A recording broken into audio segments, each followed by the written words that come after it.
I met Donna in about 1982. I was doing I'm a drummer, was a drummer. Once a drummer, always a drummer, I guess, unfortunately. Mm. But I was recording an album for a guy by the name of Benny Hester, and Michael O'Mardian was the producer, and I knew Michael. And because I knew Michael and was working on Benny's album, Michael had just connected with Donna and was working on completing the album that Donna was doing at the time that had the tune "Works Hard for the Money" on, which is really what kind of brought her back in the '80s. I think that was about '82, '83.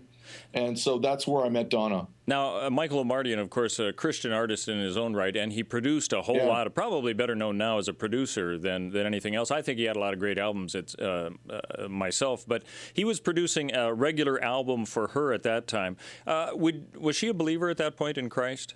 Absolutely. And that's what led her to Michael. And that's what led me to the whole thing that was going on there. Yeah. Michael's great. Michael's a great guy. Definitely much more known as a producer. But he's a keyboard player and a drummer, and he goes way back. Michael played on some Steely Dan stuff way back. Wow. Well, I know that in the profession, a lot of you guys are working together and all the rest. You were on the road as her drummer, and you did some studio work as well with Donna Summer. Is that right? Yeah, I toured with Donna from about 83-ish till about 90, 91, something like that. And we recorded some with her. But most of the stuff that Donna recorded was done with studio players other than the band that toured with her. It's interesting dynamic, but a lot of the players that toured with her were also studio players. But what happens in the studio is that a producer chooses the players. So oftentimes the touring band, even if they are guys that also do studio work, a lot of times the touring band doesn't record with the artists when they go into the studio. I see. When we think back to Donna Summer, her as a queen of disco, initially you don't think of a Christian at that point, just because it was very provocative and all the rest. Can you tell us what you can about her progression towards her relationship with Christ? Well, here's what I know. I know that, we all spent a lot of time in the Word, on the road, and praying together before shows and during the day about whatever was going on in whoever's lives, because it was a group of probably 15 or 20 people on the road. Donna got into the whole disco thing, while she was in Europe and in Germany. And I'm not sure about where she was at with the Lord and all of that. Before then, I know she comes from a Christian family. She often talked about her background and knowing the Lord. But I know for a fact that when she was in Germany, she went through a lot of things that were bringing her down.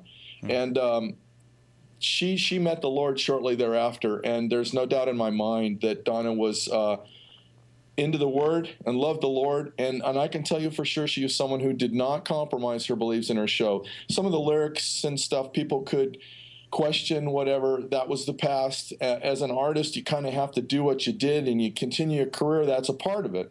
And there were certain things she didn't want to do. Some songs she refused to do. But Donna was a person who knew the Lord, and if you knew Donna, you knew that about her. There was no way to not know that about her. She's a very vocal person. Well, and what I'm thinking, when you're on the road with somebody like that, I mean, you find out more about them than anybody else would, I suppose. So when you're traveling and touring for 10 years, you probably see the real person for who they are, don't you? Absolutely. You live together. It's sort of cliche-ish as a family, but you really do on the road. You live very close together, and whatever's going on with everybody knows about it. And I am grateful to the Lord for the time that I spent working with Donna and the fact that I knew her. She was a very generous person and actually a crack-up. She's a very funny person. Paul, on the road, you know it so well for a person who's been a drummer for 10 years with somebody like Donna Summer, who I don't know at what point she became a Christian, but a lot of Christian groups have a hard time kind of keeping their relationship with each other as well as with the Lord while being on the road. What can you tell us about what you saw with Donna and the rest of the Christian band there when you were touring with her as far as being able to keep that relationship intact? Yeah, well, the road is the road, and when you're out on it, you're pretty much in everybody's face, unless you just isolate yourself, which was not the case with Donna and the whole crew that we toured with. We were all very close. It's cliches to say that we were like family, but we were. And, it was a great time. As somebody would go through something difficult and personal, we all would support each other and lift each other up. And I would have to say that touring with Donna was one of the most positive experiences I ever had on the road, and I am a road dog. You know, the things that you're saying here remind me a little bit about some people who talked about Elvis and how, Yeah. like, after a concert, they'd go backstage, they'd all sing hymns. I mean, some of Yeah. us have a hard time with that white spandex outfit, kind of thinking about that, but yet there seemed to be something intrinsic within his value system that kept him like that. Anything similar to that happen with Donna and the band because of the stresses you were talking about? You know, people who are so larger than life, like Elvis and even Donna and stuff, it's an interesting dynamic. And the things that you read and the things that you hear in the media and on the newsstands are oftentimes, or most of the time, not accurate.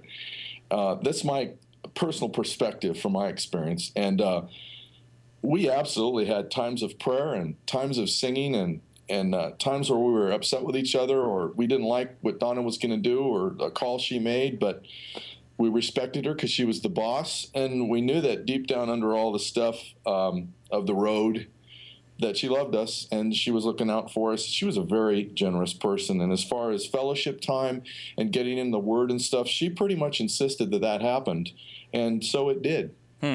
You know, because of all of that, people who might be watching this now saying, wow, here's a guy who has been a studio recorder, he's been on the road with a lot of people and all that. What suggestions would you have, given that you never know who you're working with might all of a sudden be elevated to some head, fame job where now it's taken over their ego and everything else? What advice would you give to those people who might find themselves in a situation like you did with Donna Summer?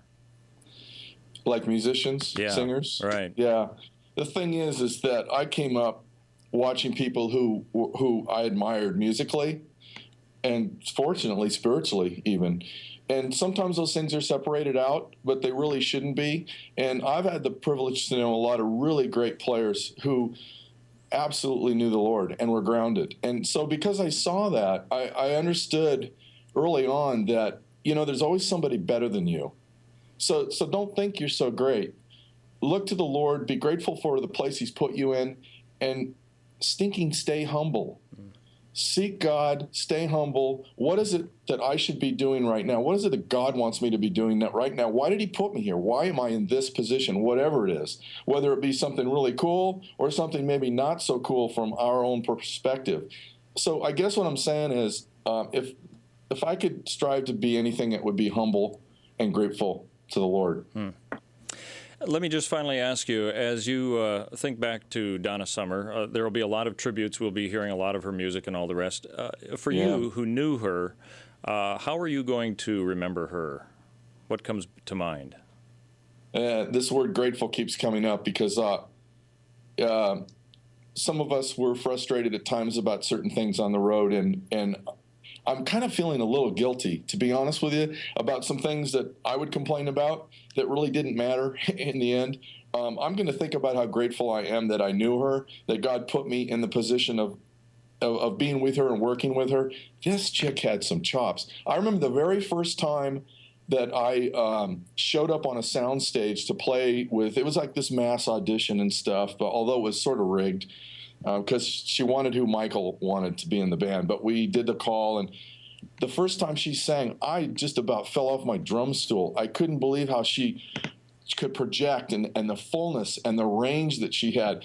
To say that she was the disco queen, yeah, well, that's cool.